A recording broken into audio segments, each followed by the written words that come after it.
single scientific piece of information from our government and from the manufacturers. At first, one of the scientists said, oh, we do double-blind experiments. They're just in early trial phases. And we said, fine, we're sitting at the National Institute of Health. Please bring those in right now because they would be here. They couldn't provide that. And then Tony Fauci, head of infectious disease, said, we don't do double-blind experiments with placebos because it would be unethical.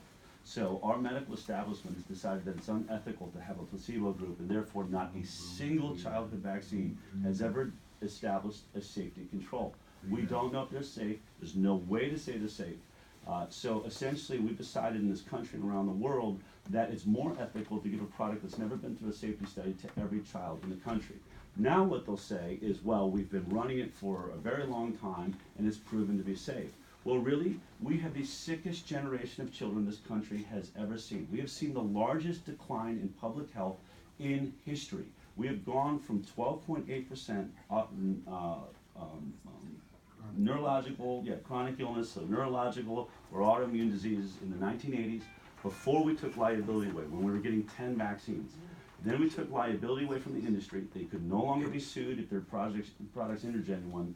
And now in 2019, we're giving 72 vaccines, and our chronic illness rate in our children is 54%. We've gone from 12.8% to 54% chronic illness. That means neurological disorders in 1 in 6 of our children. 1 in 7 has a speech delay. 1 in 4 is leaving elementary school on a drug they're going to be on the rest of their lives. The point being, this is the greatest crash in public health we've ever seen. We have more babies dying on the first day of life than every other industrialized nation combined. These are all facts. I can back them up. I'll show a lot of them are cited here. We have more babies dying in the first year of life than the 20 other richest nations in the world. And we're now reporting we're 70% more likely to die before reaching 18 in America than the 20 other richest nations. What is the reason for this? Well, there's two things that I think people say, well, you're saying vaccines are doing all of that. We now have science that's happening all over the world that's showing how it's contributing. The vaccines are definitely contributing to the problem. But here's the point. Should we be listening to health departments? Should we be making laws based on recommendations from a health department that is overseeing the greatest decline in public health in world history? I think that we really need to look twice. And I would urge, any politician to say, I want to see the science from the other side. They keep saying there's thousands of studies that show that vaccines don't cause autism.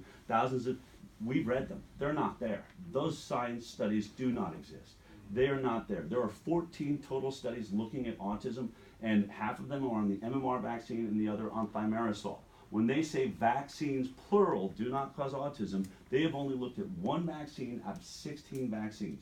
Most parents are complaining that the DTaP vaccine causes autism, and the Institute of Medicine looked into it, and you know what they found? Not a single study has ever looked at the comparison of autism and the DTaP vaccine. They said, we can neither confirm nor deny whether the DTaP vaccine causes autism, and that's what's cited by the CDC. That study is what they cite when they say vaccines, plural, do not cause autism. That's a fraud.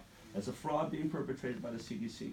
And so the warning that I would be giving from your team to everyone else is, you can be the first Nazi in, you can be the ones that, and when we watch all throughout history, when we start book burning, when we start censoring speech, when we start using bullying tactics to move society instead of information and science, we know we're coming to our end.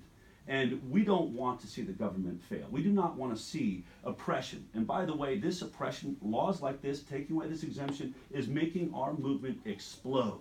It is exploding.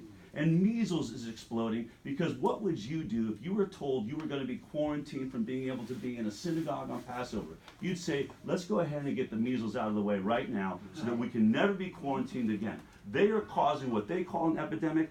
How do you call something an epidemic when everyone in it is trying to get the measles? That's what's happening. No one's running from it. This is not Ebola. Okay? 5,000 families who had the measles. They don't know of it. I know their names and phone numbers. And it was all done on purpose. On purpose. They all recovered. They're Excluded fine. from And there are no deaths. There are no deaths. And right now, the news, think about this. The news is trying to say, we know there's more numbers than we're being told. Yeah, well, where is the death? Where is the emergency? I know. So you'll also see in there, It's not a measles. 1 in 500,000 was the death rate in 1960 before we ever had a vaccine. 1 in 500,000. Those were immunosuppressed people that usually were vitamin A deficient. We now know that vitamin A gets you through the measles just fine. The marketing by the pharmaceutical industry is to make measles the black plague so that they can push an agenda. Here's the agenda. Between you and here's what I think is happening. Healthy People 2020 is on Healthy Human Services website. It's a mandated full compliance vaccination program for every adult in America. They're going to remove the exemptions because they know every adult, once they tell you you're going to have to go get your vaccine this week, you're going to say, hold on a second, I've been healthy for 15 years without a vaccine, and so is every adult in this country. So they're going to remove the exemptions before they bring the adult mandate. The pharmaceutical industry isn't the #1 most powerful lobby in Washington, outspending oil and gas simply because they want to waste time in Washington. And I assure you they're not trying to sell more OxyContin.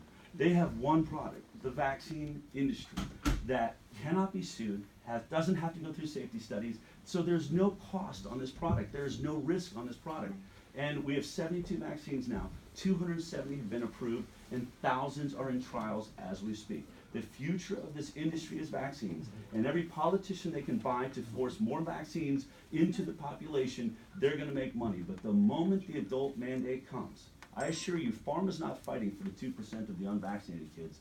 They want 320, 40 million Americans, wherever we're at right now, indentured to a program that will turn the pharmaceutical industry from a billion-dollar industry, $50 billion they're making from vaccines right now, into a trillion-dollar industry overnight. That is what is taking place, and it is people like you and great politicians that are protecting us right now, as they should, from one of the most dangerous industries that has paid out over $30 billion in damages for having killed us with products they knew were dangerous.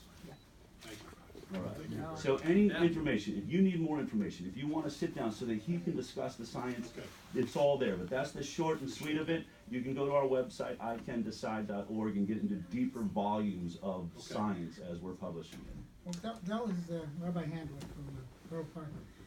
Dell gives you the science so that you know there's credibility on the side of the people who are against taking unlimited over-vaccinating children. You know, like Robert F. Kennedy Jr. said today, he vaccinated his children with 3 vaccines, not with 72 mandated today. So over-vaccination is dangerous. So at least you know the science is there. Yep. It's responsible, and there's 2 sides of the issue. You can look at 2 sides, fine. So why are you dismissing us as irredeemable deplorables, or idiots, or fanatics, or anti-vaxxers? Anti is a very good word. Anti-Semitism, you know, word. So we have credibility, and therefore we deserve respect. And the respect we normally give to people is freedom of religion. We don't dismiss their religion. We don't laugh at people's religion. That's why America was founded, by the Puritans and by the colonists who came here to find freedom of religion. They were being oppressed by the Church of England. That's what America is founded on. The very first amendment to the Constitution, freedom of religion. And therefore, as a legislator, as a responsible person, you have constituents, you have to protect your people and respect all your people and not dismiss them that they are persona non grata. We're human beings, we deserve to be respected. And that's basically what's at stake here. Remove the religious exemption means it's irrelevant. Religion is irrelevant. We're going to do what we please, and we don't respect religion anymore. That's what you're saying when you remove the religious